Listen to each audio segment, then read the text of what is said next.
Welcome back. Today we are in Proverbs chapter 22, verse 13. Verse 13 says, "The lazy man says, 'There is a lion outside, I shall be slain in the streets.'" Okay, it's not talking about everyone who's lazy, it's talking about lions, right? Because that's just silly. What this is saying is the lazy man is going to find out excuses for why he can't go to work. There's a lion outside, I'm going to be killed if I go outside. It's raining too hard, it's too hot, it's too cold, it's something, whatever, and the lazy man's always going to find an excuse not to do what he knows he needs to do. Where a working man's just going to go out and work. And it's not like he's not going to be smart. Oh, there's a lion outside, who cares about the lion? I'll go out in the streets anyways. Yeah, he's going to be careful. He might bring a spear or a sword or something with him to protect himself from the lion, or he might really go like, if there's really a lion in the street, I'm going to stay home. But the idea is he's just not going to make excuses for stuff. Verse 14 says, the mouth of an immoral woman is a deep pit. He who is abhorred by the Lord will fall there. So the immoral woman who is trying to seduce men and take them away from God, it's a deep pit. Don't go there. You think it's okay at first, it's enticing or whatever, and then all of a sudden you're further than you thought you would be, and then you can't get back out.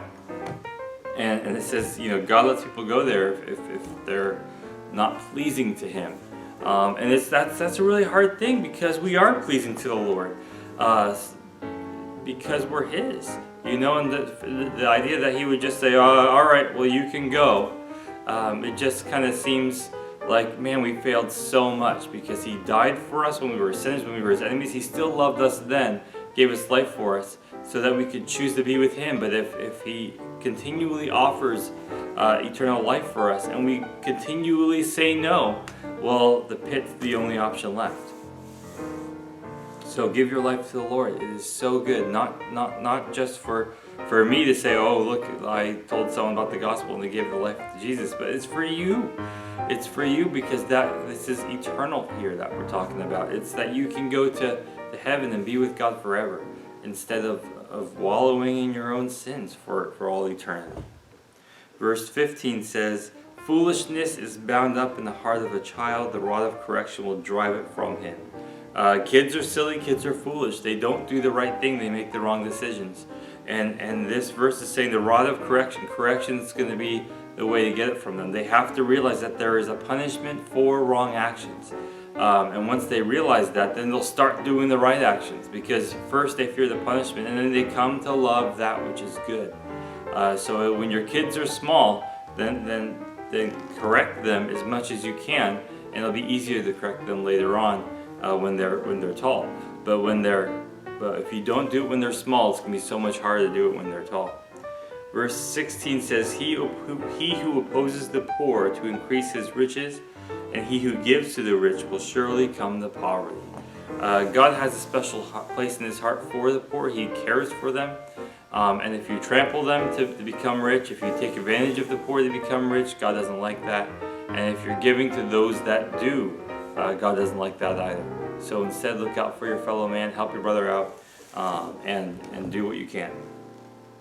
Verse 17 says, incline your ear and hear the words of the wise, and apply your heart to my knowledge. So it's like, hey, listen to what I got to say. Verse 18 says, for it is a pleasant thing if you keep them within you. Let them be fixed upon your lips, talking about wisdom. Keep wisdom in you. Always talk about wisdom. Always talk wise things. Verse 19 says, so that your trust may be in the Lord.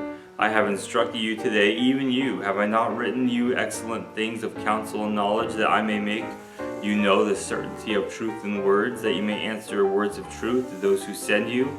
He says, hey, I am telling you good stuff. Listen to it, learn it, do it. And I would say the same thing with the Bible. Listen to the Bible, learn the Bible, and then do it. Verse 22 says, do not rob the poor because he is poor, nor oppress the afflicted at the gate.